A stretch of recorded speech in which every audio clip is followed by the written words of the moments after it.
हिमाचल प्रदेश की कांग्रेस सरकार पिछले दिनों आए अदालती निर्णयों से, चाहे वो सीपीएस के मामले में हो, चाहे वो हिमाचल भवन और टूरिज्म के होटल्स के संबंध में हो, और हिमाचल सरकार द्वारा लिए जा रहे जनविरोधी निर्णयों से, और जो हिमाचल सरकार की पूरे देश में फजीयत करने वाले कृत्य सरकार ने किए हैं, उन सब से ये सरकार बुरी तरह से बौखला गई है और बौखलाहट में विपक्ष को फेस करने की, विपक्ष का सामना करने की हिम्मत नहीं जुटा पा रही। इस बार शीतकालीन सत्र मात्र 4 दिनों का बुलाया गया। हिमाचल प्रदेश के इतिहास में ये सबसे कम दिनों वाला सत्र होने वाला है। क्यों? क्योंकि सरकार विपक्ष का सामना नहीं कर पा रही, इसलिए विधानसभा के अंदर विपक्ष के मुद्दों का जवाब देने की हिम्मत उनके पास नहीं है। इसलिए इस सदन को जितना छोटा कर सकते थे उतना छोटा किया गया है। मुझे पता है वो तर्क देंगे, हमने मॉनसून सत्र लंबा किया, परंतु मैं बताना चाहता हूं उतना बजट सत्र छोटा किया था। हिमाचल प्रदेश में विधानसभा की 35 बैठकें होने का रिवाज है, परंपरा है, परंतु इस बार मात्र 27 दिन की बैठकें होंगी। इसलिए हमारा ये मानना है कि सरकार अपने ही कृत्यों से, हीन भावना से ग्रस्त है और विपक्ष का सामना करने से घबरा रही है। इसलिए इस सत्र को छोटा रखा गया, परंतु भारतीय जनता पार्टी का विधायक दल इन 4 दिनों का भी भरपूर फायदा उठाएगा। जनहित से जुड़े मुद्दों को सदन में प्रभावी ढंग से उठाएगा और जो अन्य मसले हैं, चाहे वो भ्रष्टाचार के हैं, चाहे वो लॉ एंड ऑर्डर के हैं, चाहे वो प्रदेश के हितों के खिलाफ काम करने के हैं, उन सभी मुद्दों पर सरकार को कटघरे में खड़ा करेंगे। ये मैं आज आप सबके माध्यम से कहना चाहता हूं। दूसरा मेरा कहना है कि विधानसभा के अध्यक्ष का पद संवैधानिक है, उसकी एक अपनी गरिमा है और हम उसका मान सम्मान करते हैं,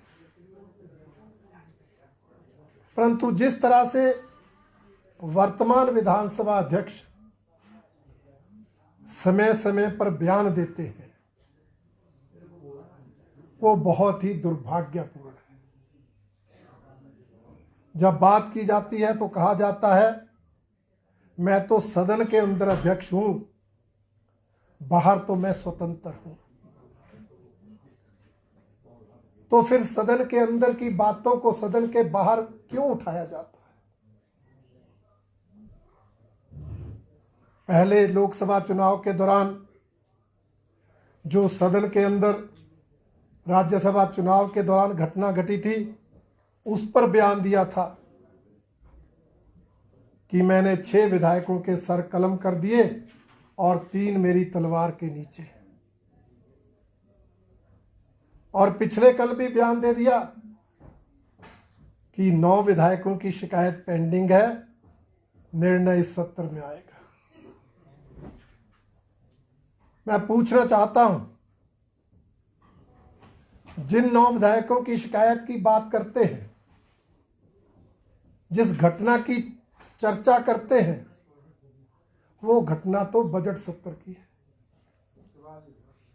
तो अगर आपने निर्णय लेना था तो मॉनसून सत्र चला गया, उसमें तो आपने कोई निर्णय नहीं लिया। क्यों? क्योंकि उसमें कुछ होना ही नहीं है। जिस घटना का जिक्र किया जाता है वो घटना तो वेल में उस समय घटी जब आदरणीय अध्यक्ष महोदय सदन में थे ही नहीं। इसलिए उस घटना को लेकर विधानसभा की सदस्यता रद्द करना ये कहीं तर्कसंगत नहीं। इसलिए मानसून सत्र में कुछ नहीं हुआ। परंतु अब जब मुख्य संसदीय सचिव हटे, उनके 6 विधायक जो सीपीएस बने थे, उनकी सदस्यता पर तलवार लटकी, तो फिर 9 विधायकों की सदस्यता रद्द करने का जिन उठ गया। कुछ दिनों पहले मुख्यमंत्री ने बयान दिया, आज इस संबंध में अध्यक्ष महोदय का बयान है, जिससे लगता है कि अध्यक्ष महोदय सरकार के इशारे पर काम कर रहे हैं, जबकि अध्यक्ष का पद निष्पक्ष रहने का पद, गर्मियापूर्ण पद है। इसलिए मैं उम्मीद करता हूं कि आदरणीय विधानसभा के अध्यक्ष महोदय अध्यक्ष पद की उस गरिमा को बनाए रखेंगे, सरकार की कठपुतली इस पद को नहीं बनने देंगे और इस तरह दबाव में आकर लोकतांत्रिक ढंग से जनता द्वारा चुने हुए विधायकों की सदस्यता रद्द नहीं करें,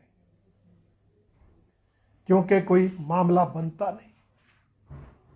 वो कहते हैं मैं तो ऐसे फैसले लेता हूं, सुप्रीम कोर्ट भी वैध करार देता है। मैं कहना चाहता हूं, उनके फैसले पर सुप्रीम कोर्ट ने स्टे नहीं दिया था, कोई फैसला नहीं सुनाया था। कानूनन उनका फैसला सही था नहीं था, इस पर निर्णय नहीं था।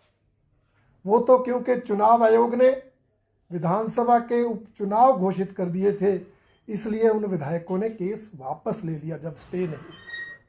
इसलिए यह मानना कि कोई कानून से ऊपर है, मुझे लगता है उसे वो गलतफहमी है।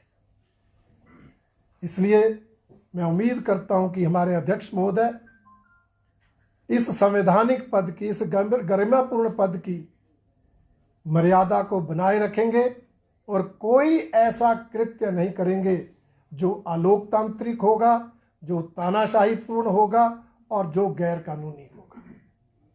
और ऐसा अगर होता है तो भारतीय जनता पार्टी हर स्तर पर उसका मुकाबला करेगी। वो इनकी धमकियों से डरने वाली नहीं है।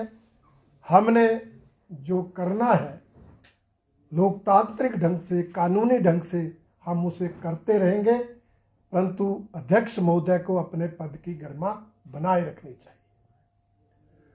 तीसरा विषय, 11 सितंबर को